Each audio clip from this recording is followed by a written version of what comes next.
El nivel de desinterés, de irresponsabilidad que manejás, yo no lo entiendo.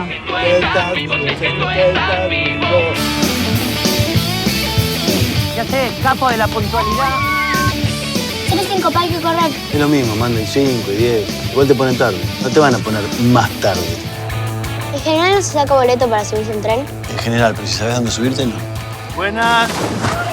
Vamos un rato fuera. Sí, papá no dijo nada. Papá nunca dijo nada.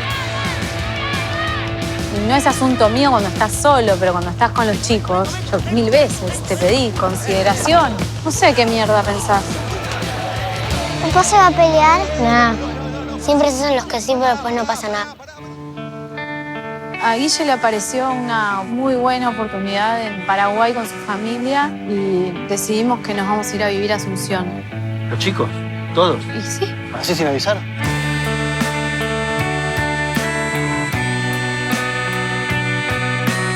¿Nos vamos a vivir a Paraguay con mamá? Sí, parece que allá van a vivir en un lugar mucho mejor. ¿Vos querés, pa? Documentos, por favor. También están acá las 3 criaturitas. ¿Qué hora es? Las 4. ¿Es seguro que nos vamos?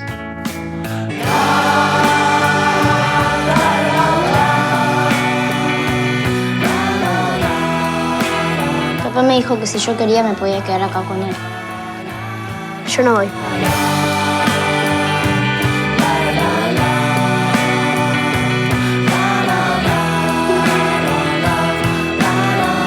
No sé si voy a poder.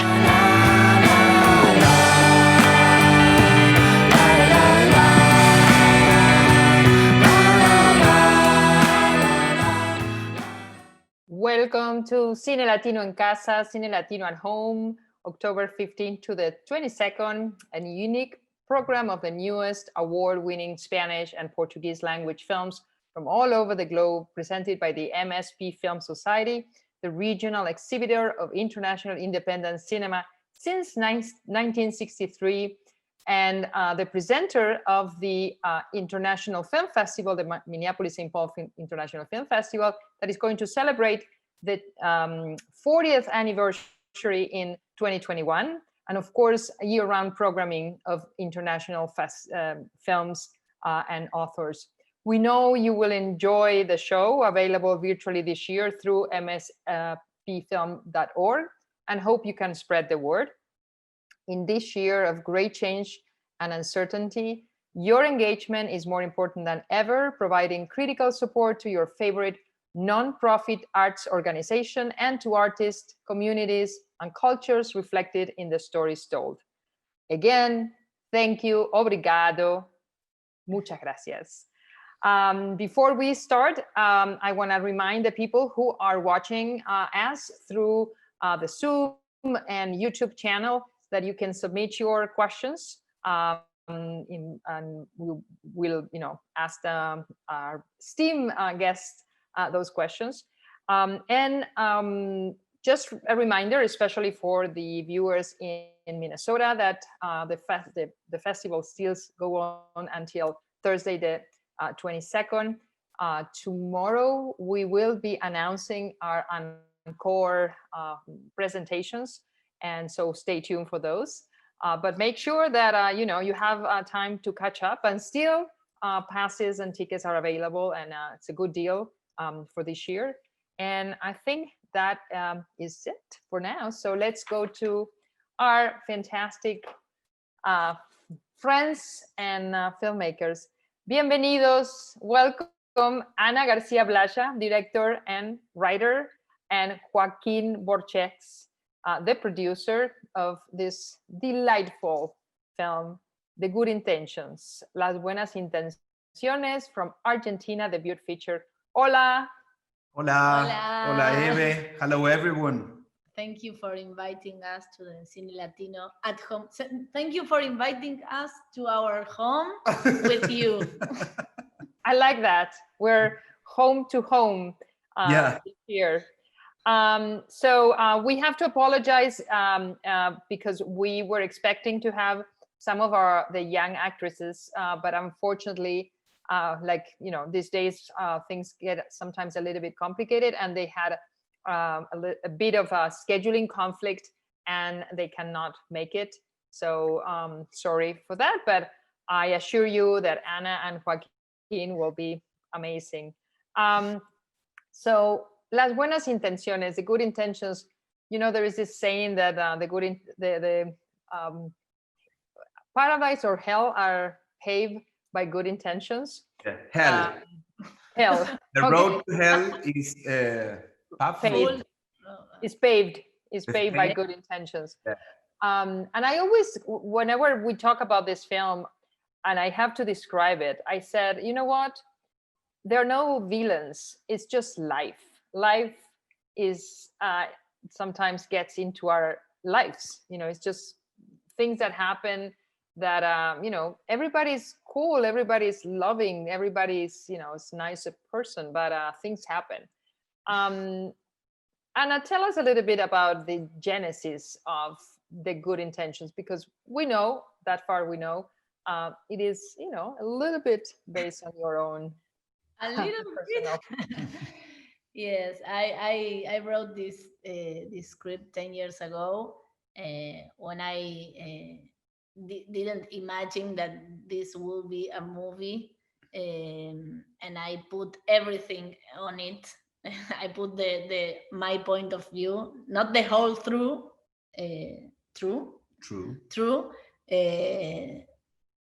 My true is my point of view, but is strong for my mother, for example. But I wrote it, and I was very happy with the result. But lo guardé. I put it. You kept it. Yeah. I kept in your drawer, my wardrobe. And then my father read the script. He liked it very much, but then he passed away 5 years ago, and that was the trigger for the whole adventure. So we present the script in a contest, and we won. So that meant that we had to shoot. It's my story. It's a story of a very important moment of my life, and as I was 10 years old, and it's I don't know. It's very. I think it's honest and with good intentions. although my mother don't think the same. No, then she thought that she comprehends my feelings. So, but was very revolutionary in my family, this movie. We are very happy Anna is not crying right now, because she's been crying. I used to cry in the presentations. She used to cry a lot in all the presentations and all the Q&As, and now I think she overcome it. I grew up.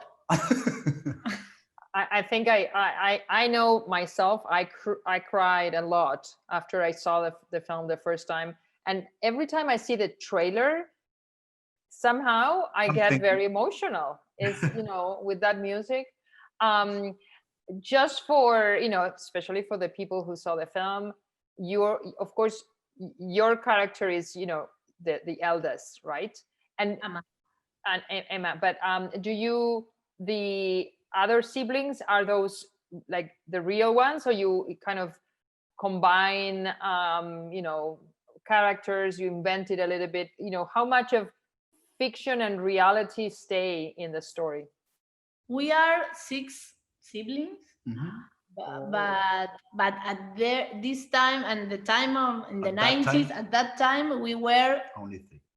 We were 4, but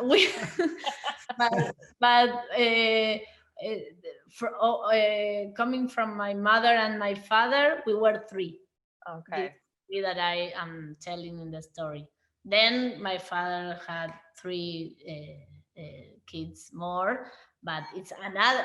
We have a lot of movies with my family, so It's another spin-off. It's the bad intentions. The next one. Yeah. The bad results. Okay, so but then because I remember talking to you about this, and you said that in a way you combine the kind of things of couple of your siblings in the different characters. And of course I'm asking this because there is the biography, but then there is the script. And so how difficult was to sort of create those characters, and were times where you actually sort of invented things to make the story appealing or more understandable? Yes, Mia, as a producer, I might say that the budget put Anna on the situation, so to make a lot of things synthesize. So she was almost obliged to make one of about 10 friends. So it was a very good friend, because it was the representation of another 10. So, yeah, sorry. Yeah, ahora me olvidé la pregunta. Tenía la respuesta ahí. I think that I create or imagine only the scenes that Amanda is, where Amanda is not there. I think the whole dialogues were happened in the reality, because I didn't. I am not so good writer. I only remember and put in the script, because that happened for me. That happened like this. Maybe a few scenes like the father and the mother talking together alone, that I can imagine that could have been like this, but this is I wasn't there. But the other scenes, I think, I viví eso.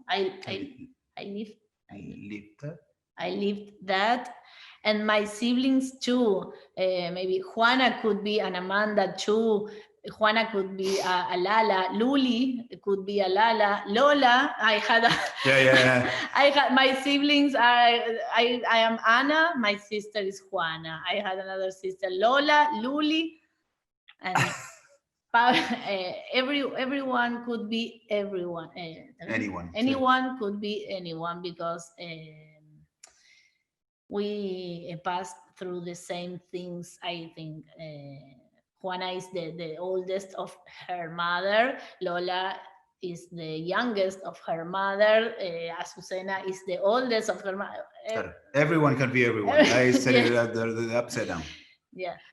So you have this script, and now you have to cast your own story, and I'm sure that poses a big challenge, because you have to find someone. I'm not saying that the person is going to play you, exactly you, but you know what you know exactly what you're looking. Where did you find the amazing cast that you have in your film, and especially the girls? Yeah, I found Amanda in Instagram, on an Instagram video. She was playing a song with her father, and she plays the piano and sing and everything. Like I saw if she could act a little bit, she's in. So she was in with her sister, because the relationship was very important for being real in the movie, and she also helped us to find the father, and she went to the casting, and the fathers came through, and she acted with everyone. And when I saw her with Javier Drolas, I cried, so I knew. And And also with Amanda came her little sister, that's Lala. Yeah. Sorry. And her father. The father is very famous here, but the father stepped away, you know. Juan Minujin. Juan Minujin was there. He played the character of Guille, the second husband, the father-in-law of her, the stepfather. The stepfather of his own daughters. And he was very, very companion. He was a good, I would say, a good buddy for the kids during the shooting. It was a little bit confusing at the same time. I think maybe by the end, everybody was in therapy and just like trying to understand what's going on here. As the producer, when Amanda stood up and said, I don't want to Juan Minujin to be the father because I don't feel comfortable with because it. Because he was about to be the main character. That was a very difficult decision to accept, no? Because Juan Minujin is a very important actor, and the movie. He was going to play the father. Gustavo. So then you switch. Yeah. So because she didn't want to act with him because she wanted to make her own experience, and that was the smartest decision. And we found another father that was great, Javier Drolas. And Nestor, the friend. Yes, the principal, because my father had a lot of principal friends, but the budget only allowed to one. But but that's the beauty. I think that's the beauty of serendipity in when you're making films, anything in life. There is something that is sort of magic happens. And I think, yes, it was, a matter of funding, of budget, but at the same time, just having Nestor, that friend that is so lovable. I mean, it's such a pillar in the story. And, everybody is, but I think he adds, that measure of sort of a subconscious of Nestor almost became the father too, but he was very, very excited. Kind. Yeah, he was very kind with the kids, and I said, "No, you are the uncle." So one of the other things that I think is fantastic. This is a film set in the 90s, and the whole sort of production design in terms of making it look like it's happening in the 90s is amazing. But there is a component in the story that is all of the home videos, which are real home videos. And when we saw that combination between the fiction, but then when you see the films, and at the beginning you're like, who are they? Is this? And you start playing with that, but then it gets into this amazing I think narrative decision that blends beautifully fiction with real life. Could you tell us a little bit about how those home videos come up in the final edit? Where was your father always shooting those videos? Tell us a little bit more about that. Yeah, my father used to film everything, the us and the streets, or in the car, the streets, and we always said to him, why are you filming the street? Film us, or and no, you. But and all this footage was gold for us, because we couldn't set the streets like in the 90s, or the cars, or the buses, or the carteles, the signs, signs. the street signs. And people without cell phones or things like that. So these shoots were gold. Then I used almost everything, but and the other footage with us, I didn't thought. Yeah, it wasn't the initial idea to use the footage. We used the footage as the mainly as a process of healing, so Juana get related to it, so and she can think and digest her father's death.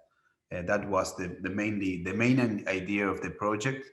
But when we started shooting we shot the movie, and we had the footage as reference of art, of wardrobe department, of some locations, and so we went and we shoot the movie, and we had like a first cut when we just put the fiction we've shooted, and a very little pieces of the footage, and we realized that the footage gave us the feeling of the home video. The home video gave us the feeling that it was very difficult for us, for not only for the budget, but we had a lot of Anna wrote a lot of little details in the saying of the characters, in the wardrobe, in the little pieces of art that the art director found. So we felt that the fiction had a lot of pressure in representing and evoking that 90s. And when we started playing and putting more, we just needed from the fiction the parts that the actors were great, and the rest it was whereas claro, they were they. But it's so fascinating what you're saying, because again, going back to at least the first time I saw the film, I thought when you shot the film that it was like, oh my God, she is actually using exactly the style. And I mean, like, it was such a great blend. And it's interesting to know, of course, you knew about that, archived footage or home videos, but it's a testament to an amazing job in all your team, because, it's one of the films that really sort of marries the real footage or the new footage with the archival footage or home videos in a way that we gave the actors, also we gave an old camera to the actors, and they filmed in the scene with an old high-8 camera. So we have three kind of material. And at the beginning, we were very anxious, so to work on the final texture of the image, so to be very accurate in how to represent VHS or high-8, or what to be footage archives, or what to be and then that initial idea started, like, we started enjoying the confusion between, well, this is original, this is made now, but try to be, and we started to play with that, and it was very interesting. One other element that plays a big role, probably, I mean, it is embedded in the film, in the heart of the film, which is the music. Your father, had a record store, and music is really another character in all of you. Could you tell us a little bit more about that, and also your relationship with music, growing up? And Yeah, we grew up with all kind of music. We heard everything, punk rock since we were 3, rock, records of I don't know, of everywhere, and in the original script there these songs of international bands were in the script, in the the script, original script. in the script that I wasn't going to shoot. See, so the problem was for the problem was for another one. director if he would, but the $15 million budget film, yeah. with original songs from big rock bands. Yeah.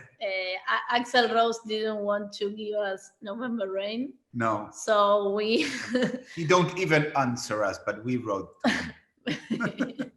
Maybe now, maybe he at some point watches this, and maybe he's going to be like, be here. He could be here. You want the song? I can give it to you now.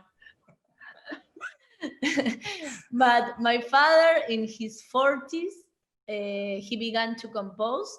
He created a band. His band, Sorry, was the band. I was part of the band. My sister was part of the band. My brother, his friends were part of the band, and he recorded 4 records. So I used the 3 songs of him, and a lot of songs of my brother, and music of bands in Argentina too, because they talk about the 90s, these songs. So they were very important to use, but it was very emotional to see the movie and the ending of the movie with my dad's songs, and the beach scene with the home videos with the first song my brother wrote alone. So I think that was very, very nice, very nice. It was another part that I enjoyed a lot to do, and it's the story. My father could be would be very happy to if I say here that you can hear his records in Spotify. Sorry, 1, 2, 3 y 4. And yes, he would say yes, the movie, okay, The movie, very okay. very nice, the movie, but you But can go listen to the Spotify.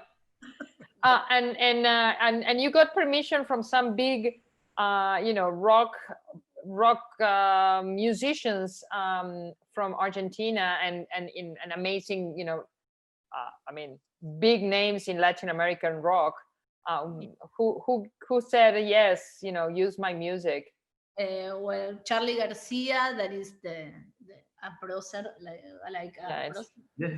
a producer of rock in Argentina. No, I don't know. It's a producer. It's not in English. It's probably the founding father of rock in Argentina and Latin America. I mean, he was part of, some of the most iconic rock bands.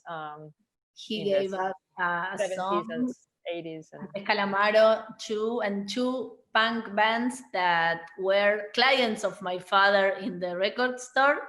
They remembered my father, so they said, yeah, use our songs. We are very happy to collaborate with you. So it was like a dream for me to use these songs that everybody knows in my country, and only the big films or movie can use. So I was very insistent. Yeah, Anna made what we call an ant work with these guys, because she was calling, hello, I want my man and my father, and I sent you this. Okay. And nobody can say no to Anna, because she's very charming, right? Right, Joaquin. So you are a couple in real life. Let's reveal that to the audience. Yes. If they haven't seen We are that. not a quarantine breaker. But you decided to board the first feature for Anna. It was going to be your first feature as a producer, having worked before in many other things. What was it from you? I mean, like, why you wanted to work in this project? I mean, of course you love Anna, etc. But what was it about the project that you were, okay, I'll do it? I think that finally it was a very egoist decision, because I thought that if my partner can do this, I would be a lot of it would be very good for me too, because she will evolve and she will grow and she will and that will come back to me, and that was what happened. Because so you were selfish. I absolutely selfish. Yeah, I was thinking about me all the time. Yeah, and it works. Because the aim of the project was that we that Anna can work and can establish as a director. Also, it was one of the other goals, not only the personal stuff, but she as a professional. So to take over and develop a personal project, it was like one of the goals of the project. And having a project of our own, of being together in the same project, made us to be a lot of time together, and that was another goal of the project. Without a divorce. Yeah. yes, unfortunately. And that's it. And now we have our expectations very high also, because we managed to be here talking with you and as this very glad moments. So we are looking forward to next projects and continue to be together in the good and in the bad moments. With the good intentions and bad intentions. Yeah. Anna, you very quickly mentioned what happened when you show it to your mom. But what did your own kids, said when they watched this film? Because of course this is really a beautiful coming of age story, a story when you're like a preteen in this case, and and life puts you in front of one of those big moments in life. You will know later that there are many more difficult moments in life, but this is like one of the first. So what did they say when they kind of saw a little bit? I don't know, I'm just curious. My daughter wanted to act in the movie. We made an original trailer. Our kids are the same age of the kids of the movie, and we made a trailer with them, so they were like anxious with it. And another thing is, it was the script was called Julia, like my daughter, because the script was born before Julia was born. And the character was called Julia, and my daughter wanted to keep the name, but my therapist said that I should change the name because that was my story, not hers, and blah blah blah. I don't know if she was right, but well, she's right, but well, and I hope my daughter don't make a movie about me as a mother.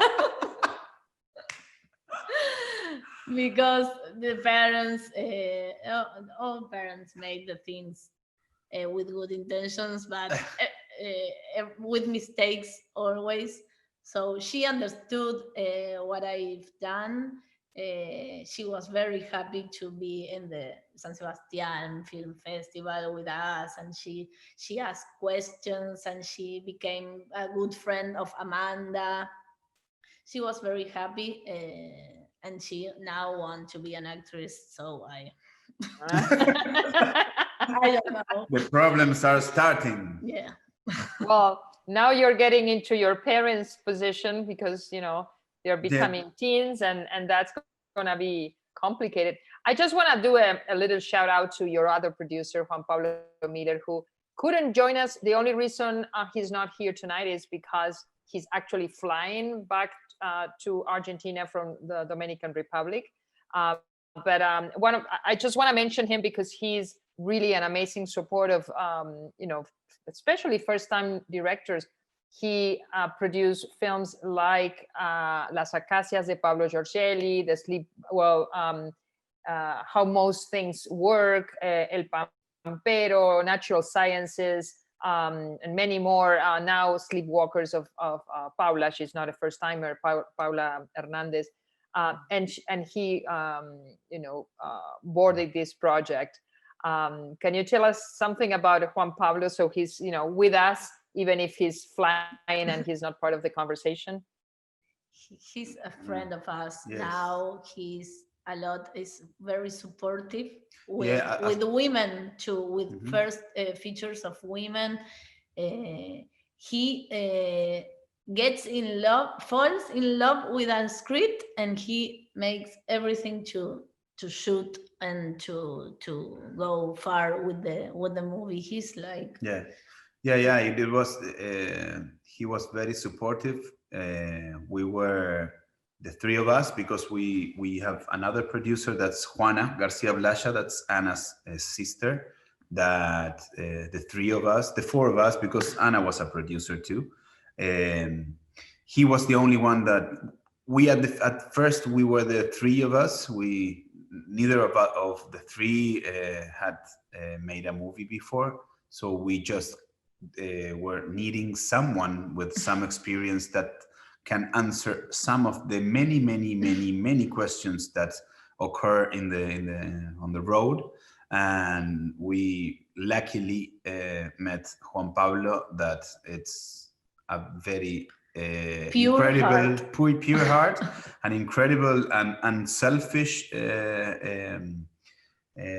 person with his lots of knowledge about the filmmaking in general. So it was very generous. Yeah, we learned a lot, and we are very thanks to him. And he's going to be with us in any second movie. In the second, you're going is not going to get away. So since we are talking about a little bit about the future, and before we go to the future, Joaquin, can you tell us a little bit about your line of work, because you do amazing stuff too. I mean, and I love this opportunity that this medium give us to learn a little bit more about everybody. So what kind of audiovisual content do you create? I've worked for a lot of years in publicity as a director, and I worked almost from 2000 to 2010 as a advertising director. And then I founded a production company called NOS that explores new ways and new formats and new supports for audiovisual content, mainly live sets, mainly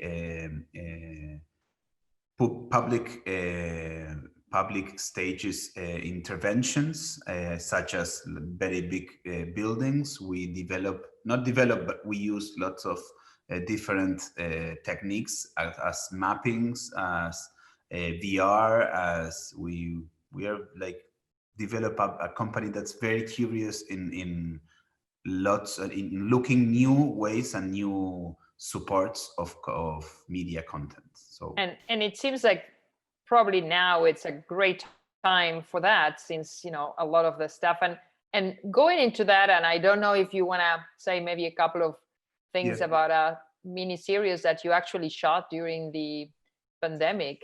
Yeah, You know, a little bit about that and what was that experience, because of course, you know, this in especially for people who are watching from, you know, afar, Argentina, you know, got into quarantine very early, like literally like in March, and it was really, it's still, you know, very restrictive. So that was a challenge. Technically ended last week, so it was almost 7 months, and yes, as obviously we couldn't shot we couldn't film nothing, so we developed like a project so to shoot. It was Ana was a director, I was a producer also. It was called Terapia en Cuarentena, so it was like a therapy in quarantine. Therapy in quarantine. So it was a couple of ¿cómo se dice? Sessions, therapy sessions between a therapist and its patient that we shot with cell phones.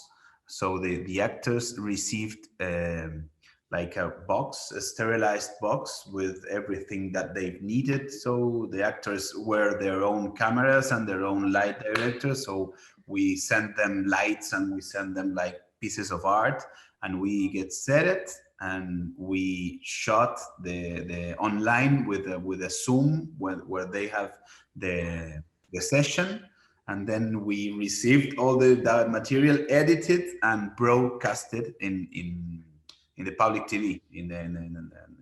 And how was that, the whole experience? I mean, aside from stressful or, you know, all the other things, how was, you know, the feeling of actually producing something, you know, like astronauts? Like, it was very interesting for me. It was very interesting because I've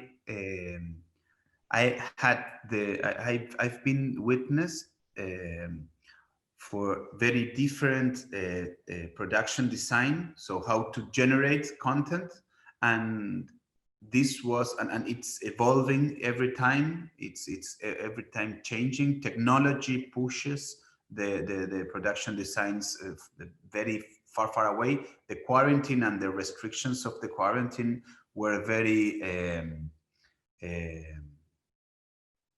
very strict, so that need very creative solutions. So we're still thinking about it because it was very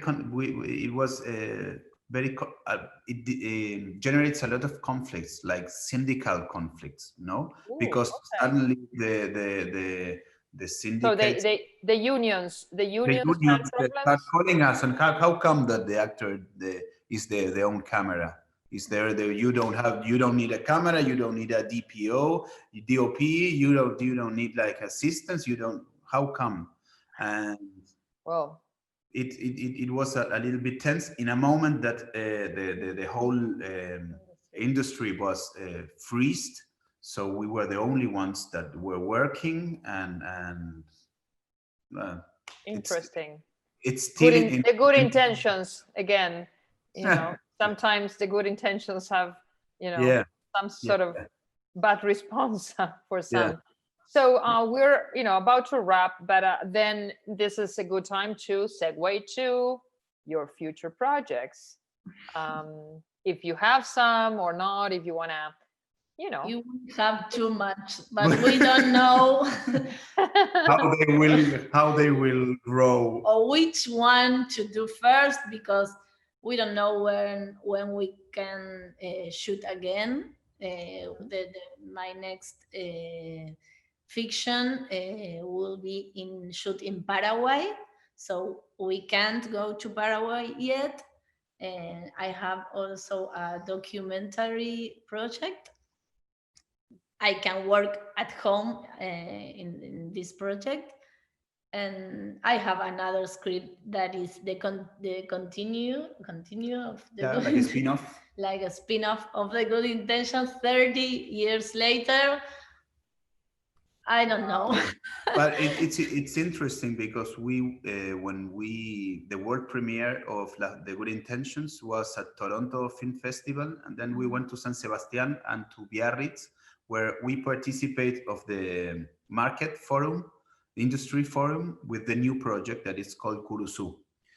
And we went there and we started talking about how to do it and how to apply to funds and and suddenly, due also to this experience that we've told you about, that the quarantine therapy in quarantine, that show us that we can generate content with a very, very, very, very little production design. It really shocked us because we suddenly realized that we can do with a very small team, we can do a lot. So we are thinking how to take forward and how to develop the next project. Interesting. I think what you said is really, really interesting, because definitely budgets are going to be reviewed and analyzed differently after all this is said and done. And like some of the reasons is it's clear that some stuff can be done maybe without so much of stuff around. Of course there are films and depending on the project, etc. But so the film has been premiered in Argentina, is that correct? Yes. Yes. And it was before the pandemic. Yeah, in December. No? In December the 19th, we have the premiere here in Argentina, and we've been almost 3 months in the cinemas, and then we started going to Malva. That's a very nice cinema theater here, and till the COVID-19. Oh, okay. So it really worked, and the reactions were cool. We were supposed to continue a lot of time. That's fantastic. Well, Yeah. I have to say, of course, I could talk to you guys. We have to disclose that we are friends by now. But we love you, Hebe. We love you, Hebe. And then to me, it's really it's nice, but at the same time, it's like, I want to, why don't we go biking or do something together? Of course, geographically, we're in different parts of the world, but hopefully we'll be doing that soon. Anyway, in the name of Cine Latino at Home and the Minneapolis-St. Paul Film Society, we want to thank you, Ana and Joaquin, for joining us today, for spending this time with us and with other people watching us in the world, and hopefully who knows, by the time you do the next one, we'll be able to host you in person in Minneapolis. I want to be a volunteer next year. Be careful what you wish to, for, because remember, we have people behind the scenes listening to this, and they will take your word. There, so we want you as a volunteer, and we want every technical thing that Joaquin does with all this interesting outside interventions and this building thing that he works on. Now we have to make another movie to be the next year or the next. Well, it is what it is. Okay. You have to sweat, for getting into a festival. It's not for granted. You have to make us cry again. I mean, that's bottom line. Yeah. And laugh, because that's the other thing. So I want to remind the people who are able to watch the films through Thursday and at mspfilm.org that they can vote for the films they're watching. And again, Ana and Joaquin, muchas gracias. Como siempre, un placer enorme tenerlos en casa. Realmente, esto es saber. Nosotros también. Te extrañamos, Hebe. We love Hasta you. pronto y nos estamos viendo, ojalá muy prontito. Okay. Dale, beso Thank you. enorme.